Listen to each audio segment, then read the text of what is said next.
Here's problem 1021. A uniform rod, length 2 meters, is mounted to rotate freely about a horizontal axis that is perpendicular to the rod and passes through the rod at a point that is 0.5 meters from one end of the rod. If the rod is released from rest in a horizontal position, what is the angular speed of the rod as it rotates through its lowest position? Well, let's take a look at what's going on here.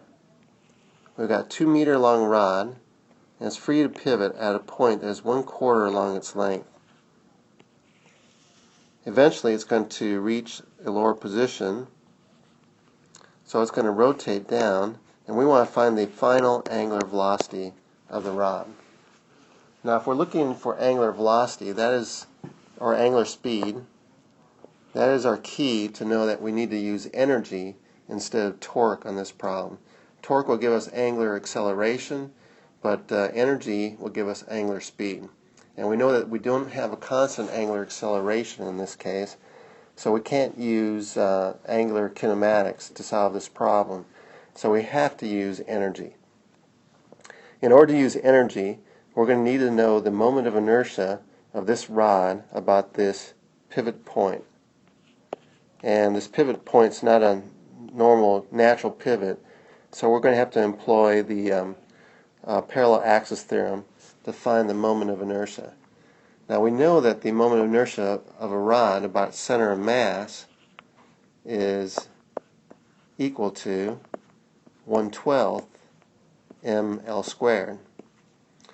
If we want to figure out the moment of inertia about this pivot point, we need to use the parallel axis theorem, which would say that the moment of inertia is equal to the moment of inertia about the center of mass plus md squared, where d is the distance that we moved the axis point.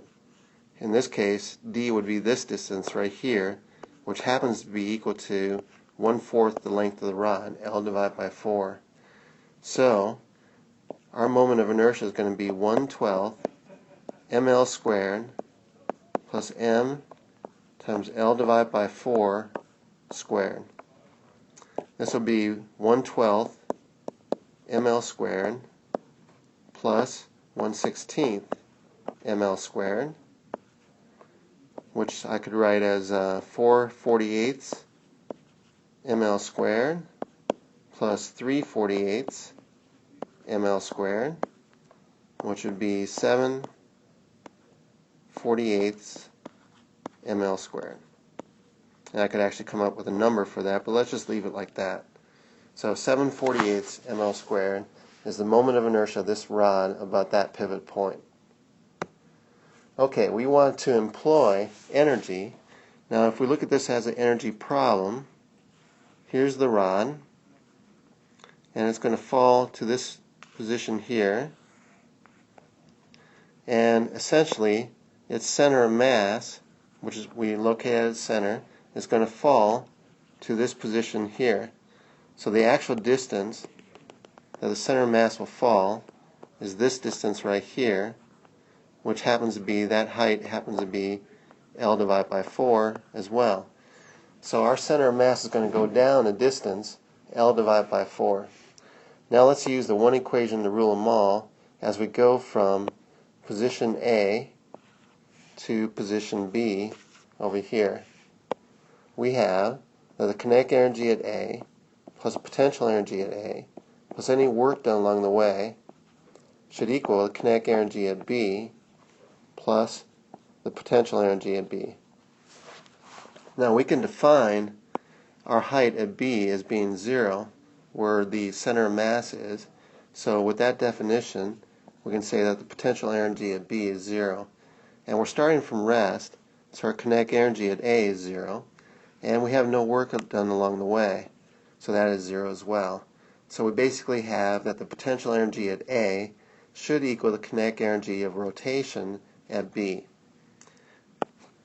Kinetic energy at A would be mg height at A, and that's going to equal 1/2 the moment of inertia times the angular velocity squared. And you can see from this equation how we're going to end up getting the angular velocity from all of this. So we have mg, and the height at A is L divided by 4, and that is equal to 1/2. The moment of inertia was 7/48 ml squared and times omega squared. We wish to solve this for omega. We can see that we lose one of our m's, and we're going to lose one of our l's. We actually only had one m, so the m is gone forever.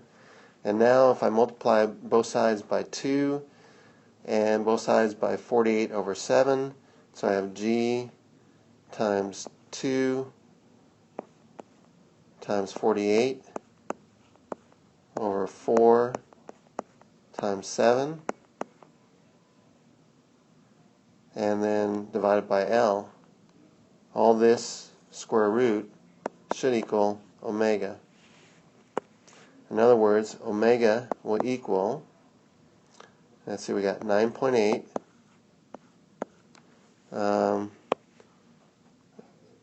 Alright, let's continue this. 2 times 48 over 4 times 7 times L, which was 2 meters. All this square root. This 2 and this 2 cancel, and so we get 9.8 times 48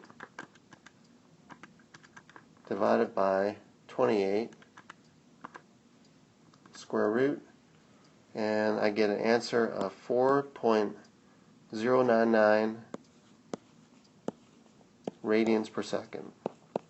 So the angular velocity at the bottom of this rotation for this rod is 4.099 radians per second, and that's our answer.